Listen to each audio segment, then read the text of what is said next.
At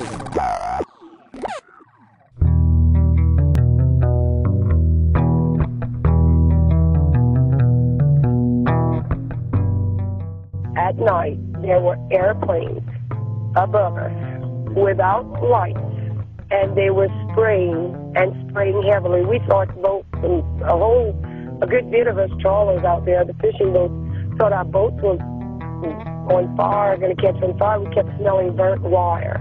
And we didn't realize at the time that that's a sign of arsenic. You know, the chemicals that were being sprayed that left that smell. Our lungs fill up with fluid, and we have to get up because we can't breathe. We have headaches, terrible, terrible headaches, skin lesions. Last night, we revealed the disturbing results of a recent study indicating elevated levels of several toxic chemicals being found in crude oil from the Deepwater Horizon showing up in people's blood. So how's it getting there?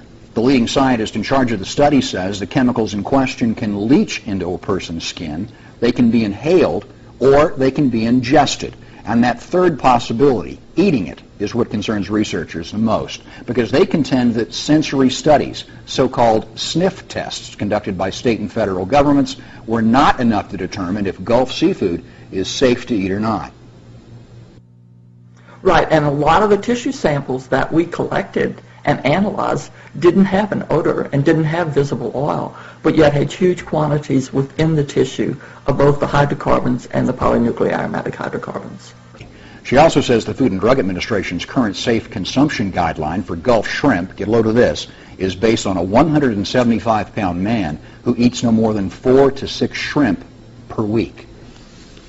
The Coast Guard apparently approved 74 exemptions allowing BP to use the chemicals during a 7-week span, and that was after the EPA said that the chemicals had to be used sparingly. BP admits pouring 1.8 million gallons of dispersant into the ocean, and it's a number that's being disputed by our next guest, Congressman Ed Markey of Massachusetts, who said that what BP has done amounts to a carpet bombing of the Gulf.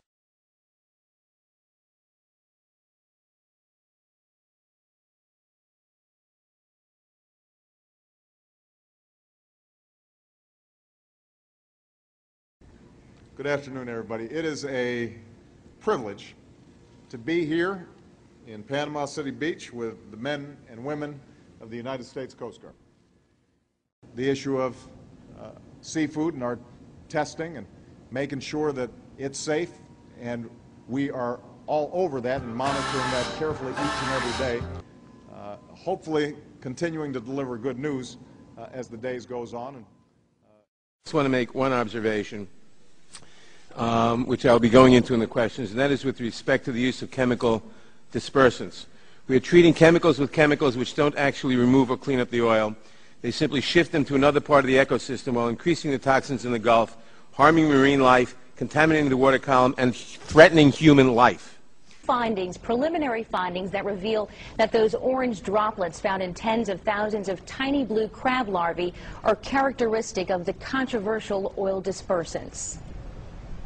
New findings back up the concern the dispersant BP used so widely may do more harm than the oil itself. I was more concerned about the Corexit than the oil also. Now, researchers say it appears they've detected a Corexit sort of fingerprint in these orange blobs found lodged in the bodies of tiny blue crab larvae collected from marshes that stretch from Texas to Florida. We're at unprecedented volumes of dispersant used so far. And that's what UNO's Martin O'Connell, who studies aquatic organisms that move through the water, says is the problem, that the volume of the EPA's pre-approved dispersant used to break down the oil probably turned it into small droplets, making it easy to find its way under a shell. Something like with a shell, a small shell, a shrimp or a crab, it kind of gets stuck in some places, and if they can survive the actual toxicity. He says with Corexit, no one really knows. If you're a small fish and you eat 1,000 of these crab larvae and all of them have oil or Corexit drops in them, they could get into the fish, that little fish could be eaten, and so on and so on. New Orleans attorneys representing fishermen and cleanup workers who have left boats because they're sick have hired experts to test air and water quality samples. A toxicologist out of Florida found that some of these chemicals are in great excess of risk-based lethal levels, that the current hydrocarbon levels are capable of sterilizing our fisheries and estuary production zones. Because so many fish and crabs feed on crab larvae, some scientists fear the oil and dispersant droplets threaten to kill critical areas in the Gulf food web. First and foremost, we're going to continue to monitor and remove any oil that reaches the surface and clean up any oil that hits the shore. As a result of the massive cleanup operation that's already taken place, a recent report by our top scientists found that the majority of oil has now evaporated or dispersed. Now evaporated or dispersed. Now evaporated or dispersed. Or it's been burned, skimmed, or recovered from the wellhead. And the dispersed oil is in the process of degrading. We should understand that vast areas are still suffering from this internal bleeding of the toxic chemicals and oil that have been put into the ocean by BP. Are still suffering from this internal bleeding of the toxic chemicals and oil. I also want to point out that as a result of the cleanup effort, beaches all along the Gulf Coast are clean, they are safe, clean, they are safe, clean, they are safe, and they are open for business. That's one of the reasons Michelle, Sasha, and I are here. Are still suffering from this internal bleeding of the toxic chemicals and oil. Are still suffering from this internal bleeding of the toxic chemicals and oil. And for the most part, the water looks okay. While it may be tempting to take a quick dip, you may think twice after seeing this report. It's a News 5 investigation testing the waters. We want to get a sample just over here where there are people actually in the water. Our News 5 investigation took us from Gulf Shores to Orange Beach, to Katrina Key, to the Dolphin Island Marina. We collected samples of water, sand, and when we saw kids digging... Do you mind if we get some water out of your sand hole here? We got a sample of that, too. To our eye, the water looked pretty normal until we took those samples to a lab. When testing for oil or grease, how much would be normal on the beach? I wouldn't think that you'd find very much on the beach. There's no real normal amount. Normal is non-detected. Bob Naiman is a chemist with nearly 30 years of experience. He tested our water and sand for oil and petroleum. Naiman says he wouldn't expect to see any more than 5 parts per million of the greasy stuff. But when he started testing the water, this is what he found. The first sample, taken just off Katrina Key, tested positive for more than 3 times that, 16 parts per million of oil and petroleum. The second sample was water from Orange Beach.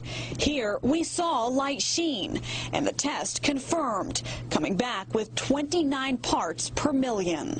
In Gulf Shores, we came across some kids digging in the sand, some 20 yards from any waves. You mind if I get a sample of your water? But even there, the sample came back 51 parts per million. The numbers keep getting higher. Gulf Shores beach water, right where people were swimming, showed 66 parts per million. And the sand, where beachgoers are walking, has 211 parts per million. The sixth sample was a spot in Orange Beach where, again, we found kids playing. And we found our highest content of oil and petroleum, 221 parts per million. But the tests didn't stop there. The sample we haven't yet told you about is the one collected from Dolphin Island Marina, near some boom, which we can only imagine's been handled by cleanup workers. When Naiman added an organic solvent to separate the oil from the water, just like he did with all the other samples, this sample exploded right in his lab. I mean, like almost instantaneous. Actually, maybe 1 second. It's just weird. The results surprised even our chemist. We think that it most likely happened due to the presence of either methanol or methane gas or the presence of the dispersant Corexit. Unfortunately, the sample was destroyed in the explosion, so we'll have to get more and do a different kind of test to get to the bottom of what's in it. There are two things that we can take away from the test we did. First, even if you don't see oil on the beach or in the water, chances are it's there. All of our tests from Orange Beach to Dolphin Island showed an abnormal presence of oil. And second, while we don't know exactly what caused that Dolphin Island marina sample to explode, it has certainly caught our interest. News 5 will test that water for chemicals, specifically chemicals linked to the dispersant being used in the Gulf, Corexit. Next, we're going to continue testing fisheries, and we'll be reopening more areas for fishing as tests show that the waters are safe. Oyster fishermen are alarmed at what they're finding in Elwha Bay, an area that once again is open to fishing. This afternoon they showed us the disturbing state of oysters from beds that once provided their livelihoods.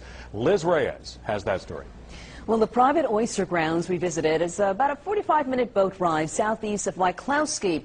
And the fishermen we spoke to say state officials need to re-examine some of these grounds which have officially been reopened. See the blackness in there? That's not normal. Black-brown slime is what Corky Robin is finding on oysters dredged from waters in Elwha Bay. That's southeast of Wyclowski. These are waters which have provided oysters for his family's seafood business for almost 70 years. It could be oil. It's a mixture of oil. It's probably a mixture of oil and disbursement and whatever. The oysters are from a private oyster ground now reopened for commercial fishing. The state says safety tests show there's no problem here. But these veterans have their doubts, and they say it's not just here. Pretty much everywhere we've been, everywhere we checked, same thing. What also really concerns them is what they're not seeing when they take a closer look at these oyster shells. Usually this time of year they are full of little baby oysters. Instead they're finding empty shells like this and this one, which means the babies have died, and that, they say, does not bode well for the future of this industry. Right now, Louisiana oyster reefs are comprised of private and public ones. The public grounds are controlled by the state and remain shut down. But close to 40% of the private grounds are now open, like this section owned by Nick Zarak. But he says given the conditions of the oysters, he will not sell these. But I'm scared because all this black stuff on oysters, I'm scared to sell them. That uncertainty over what is on the oysters and what may have penetrated them that has these fishermen against commercial fishing of oysters until they get more answers on the potential harm of eating these. And state wildlife officials maintain any area reopened. So there you have it. Pretty much self-explanatory right there. You have the political opposition coming out saying, hey, it's okay, go ahead, get your bathing suits, take the kids, and head out to the Gulf. Good swim, but these idiots are sniffing for this? Are you kidding me? Hold on, can I say that again? Are you kidding me? Oh, man. I've been in low points before, but looking at our government and looking at the carelessness, obviously it's apparent that they don't care. None of them are down there right now. None of them. No politician. I guarantee you, no politician has even came near. Half of them haven't even seen the Gulf. Anyway, questions, comments, leave them. This is Anonymous Adam, and God bless you guys. In the name of Yeshua, in His holy name, Jesus Christ, I pray each one of my brethren and sisters. I pray you guys don't come under this fall under this illness. This is just insane. Hopefully, none of you guys fall under it. God bless you. Peace.